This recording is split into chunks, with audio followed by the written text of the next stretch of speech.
सत साहिब भाइयों और बहनों, आज के इस वीडियो में हम सुनेंगे गरुड़ पुराण अध्याय 7 के विषय में। तो इस अध्याय में पुत्र की महिमा, दूसरे के द्वारा दिए गए पिंडदान आदि से प्रेतत्व से मुक्ति की बात कही गई है। इस संदर्भ में राजा बभ्रुवाहन तथा एक प्रेत की कथा का वर्णन है।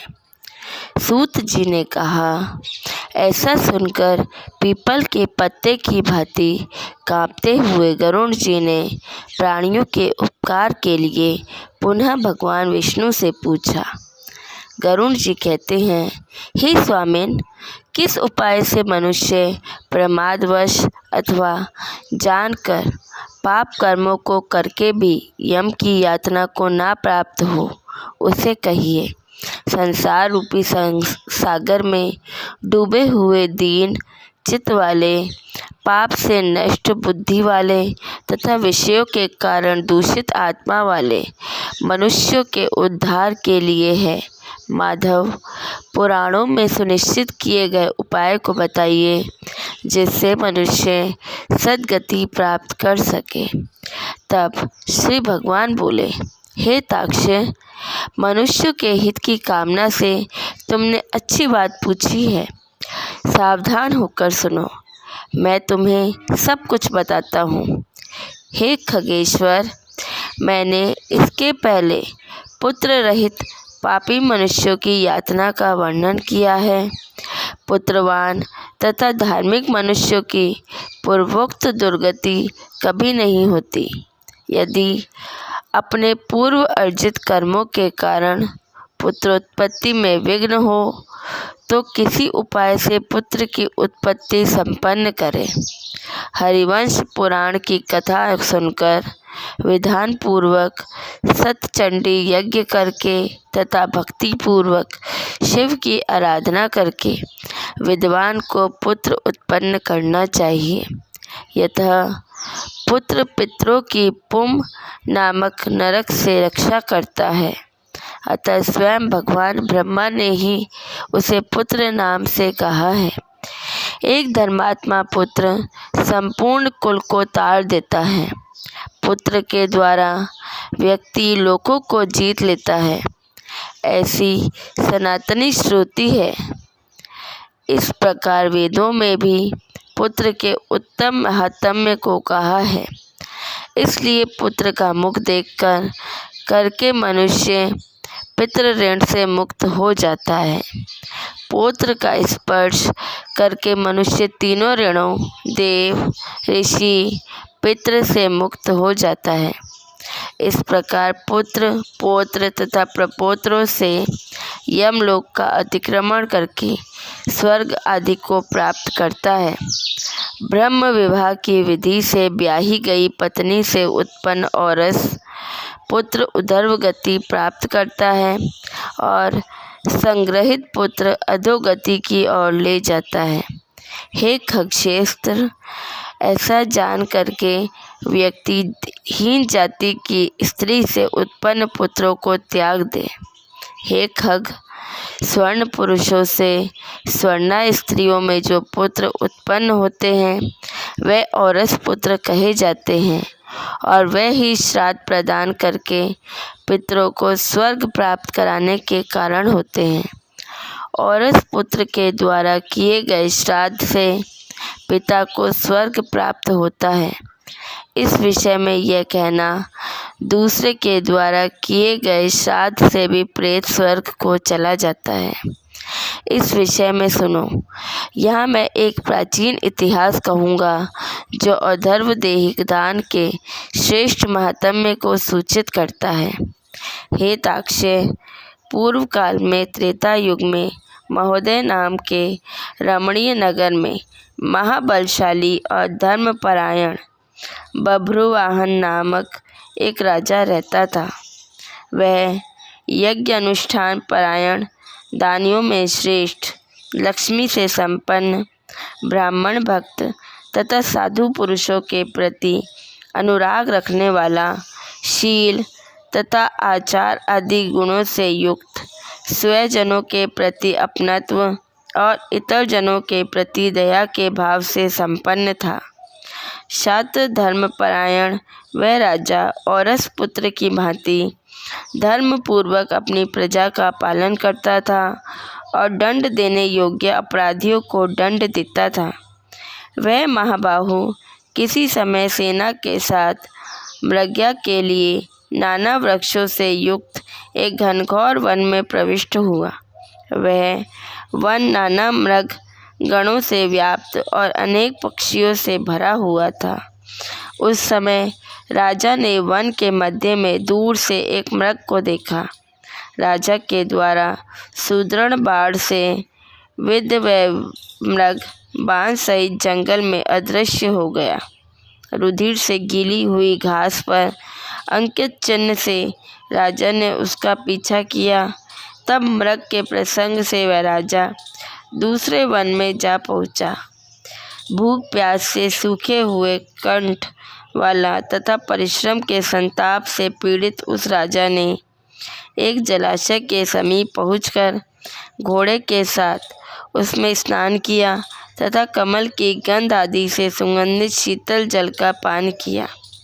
इसके बाद उस जलाशय से बाहर निकलकर श्रम रहित राजा प्रभुवाहन ने वृक्ष रूपी विशाल शाखाओं के कारण फैले हुए मनोहर और शीतल छाया वाले तथा पक्षी समूहों से कुचित एक वट वृक्ष देखा।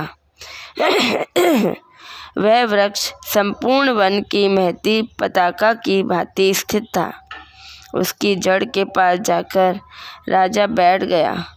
उसके बाद राजा ने भूख और प्यास से व्याकुल इंद्रियों वाले ऊपर की ओर उठे हुए बालों वाले अत्यंत मलिन कुबड़े और मांस रहित एक भयावह प्रेत को देखा।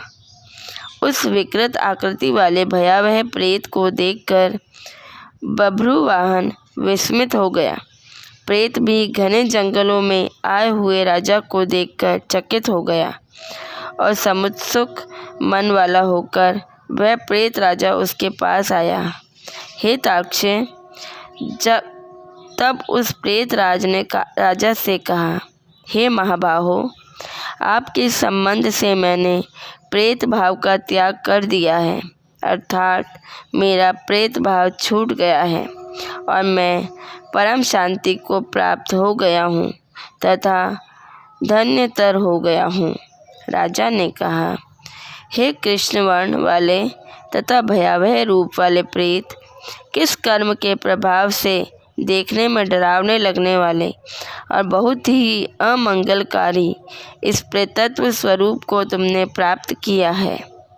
हे तात, अपने प्रेतत्व की प्राप्ति का सारा कारण बतलाओ। तुम कौन हो और किस दान से तुम्हारा प्रेतत्व नष्ट होगा। प्रेत ने कहा, हे श्रेष्ठ राजन, मैं आरंभ से आपको सब कुछ बतलाता हूँ। प्रेतत्व का कारण सुनकर आप कृपया उसे दूर करने की दया कीजिएगा। वेदिश नाम का एक नगर था जो सभी प्रकार की संपत्तियों से समृद्ध, नाना जनपदों से व्याप्त, अनेक प्रकार के रत्नों से परिपूर्ण, धनिकों के भवनों तथा देव एवं राजप्रसादों से सुशोभित और अनेक प्रकार के धर्म अनुष्ठानों से युक्त था। हे तात, मैं वहाँ रहता हुआ निरंतर देव पूजा किया करता था। आपको विदित होना चाहिए कि मैं वैश्य जाति में उत्पन्न हुआ और मेरा नाम सुदेव था। मैंने हव्य प्रदान करके देवताओं का तथा कव्य प्रदान करके पितरों का तर्पण किया। अनेक प्रकार के दानों से मैंने ब्राह्मणों को संतुष्ट किया था और अनेक बार दीन, अंधे तथा कृपण मनुष्यों को दान दिया था। किंतु हे राजन, मेरा यह सारा सत्कर्म मेरे दुर्दैव से निष्फल हो गया।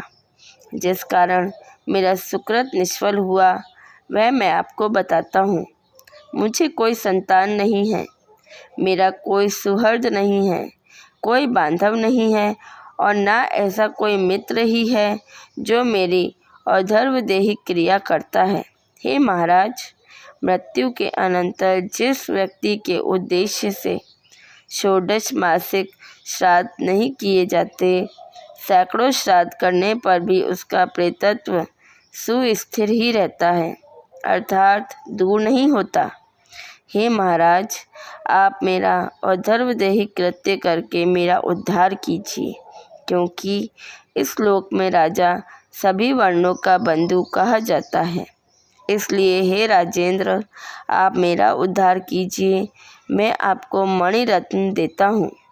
हे वीर, यदि आप मेरा हित चाहते हैं तो जैसे मेरी सद्गति हो सके और मेरी प्रेत योनि से जैसे मुक्ति हो सके वैसा आप करें। भूख प्यास आदि दुखों के कारण यह प्रेत योनि मेरे लिए दुस्सह हो गई है। इस वन में सुंदर स्वाद वाले शीतल जल और फल विद्यमान हैं, फिर भी मैं भूख तथा प्यास से पीड़ित हूँ। मुझे जल व फल की प्राप्ति नहीं हो पाती। हे राजन, यदि मेरे उद्देश्य से यथा विधि नारायण बलि की जाए, उसके बाद वेद मंत्रों के द्वारा मेरी सभी और्ध्वदेही क्रिया संपन्न की जाए तो निश्चित ही मेरा प्रेतत्व नष्ट हो जाएगा। इसमें कोई संशय नहीं है।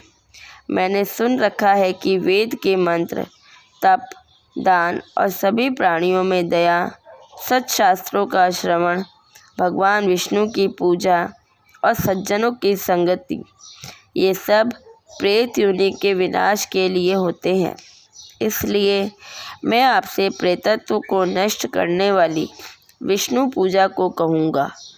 हे राजन, न्यायोपार्जित 2 सुवर्ण भार का सोना लेकर उससे नारायण की एक प्रतिमा बनवाएं, जिसे विविध पवित्र जलों से स्नान कराकर 2 पीले वस्त्रों से वेष्टित करके सभी अलंकारों से विभूषित कर अधिवासित करें। तदंतर उसका पूजन करें। उस प्रतिमा के पूर्व भाग में श्रीधर, दक्षिण में मधुसूदन, पश्चिम में वामन और उत्तर में गदाधर, मध्य में पितामह ब्राह्मण तथा महादेव शिव की स्थापना करके गंध पुष्प आदि द्रव्यों के द्वारा विधि विधान से पृथक पृथक पूजन करें। उसके बाद प्रदक्षिणा करके अग्नि में हवन करके देवताओं को तृप्त करके धृत, दधि तथा दूध से विश्व देवों को तृप्त करें। तदंतर सामहित चित्त वाला यजमान स्नान करके नारायण के आगे विनीतात्मा होकर विधि पूर्वक मन में संकल्पित और धर्मदेही क्रिया का आरंभ करें। इसके बाद क्रोध तथा लोभ से रहित होकर शास्त्र विधि से सभी श्राद्धों को करें तथा वृषोत्सर्ग करें। तदंतर ब्राह्मणों को 13 पटदान करें। फिर सैया दान देकर प्रेत के लिए घट का दान करें। राजा ने कहा, हे प्रेत, किस विधान से प्रेत घट का निर्माण करना चाहिए और किस विधान से उसका दान करना चाहिए? सभी प्राणियों के ऊपर अनुकंपा करने हेतु प्रेतों को मुक्ति दिलाने वाले प्रेत घट दान के विषय में बताइए।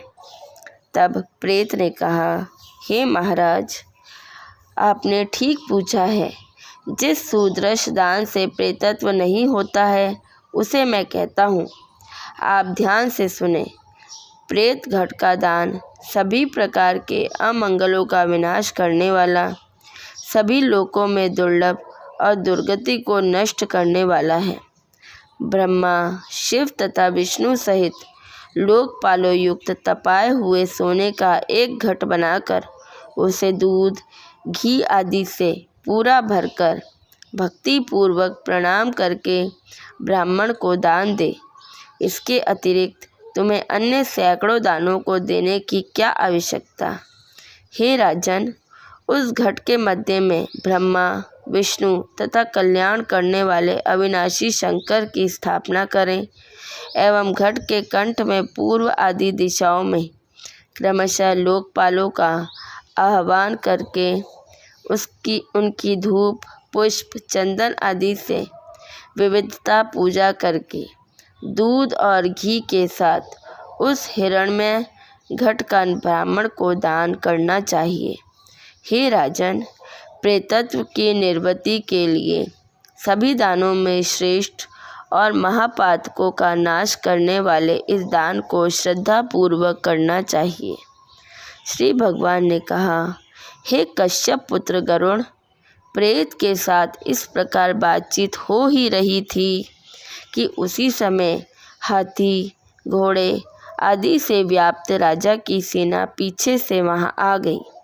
सेना के आने के बाद राजा को महामणि देकर उन्हें प्रणाम करके पुनः अपने उद्धार के लिए औधर्वदेही क्रिया करने की प्रार्थना करके वह प्रेत अदृश्य हो गया। हे पक्षिन, उस वन से निकलकर राजा भी अपने नगर को चला गया और अपने नगर में पहुंचकर प्रेत के द्वारा बताए हुए वचनों के अनुसार उसने विधि विधान से औधर्वदेही क्रिया का अनुष्ठान किया। उसके पुण्य प्रदान से मुक्त होकर प्रेत स्वर्ग को चला गया। जब दूसरे के द्वारा दिए हुए श्राद्ध से प्रेत की सद्गति हो गई तो फिर पुत्र के द्वारा प्रदत्त श्राद्ध से पिता की सद्गति हो जाए, इसमें क्या आश्चर्य। इस पुण्यप्रद इतिहास को जो सुनता है और जो सुनाता है वे दोनों पापाचारों से युक्त होने पर भी प्रेतत्व को प्राप्त नहीं होते। इस प्रकार गरुड़ पुराण के अंतर्गत सरोद्धार बभ्रुवाहन प्रेत संस्कार नामक 7वां अध्याय पूरा हुआ। सत साहिब।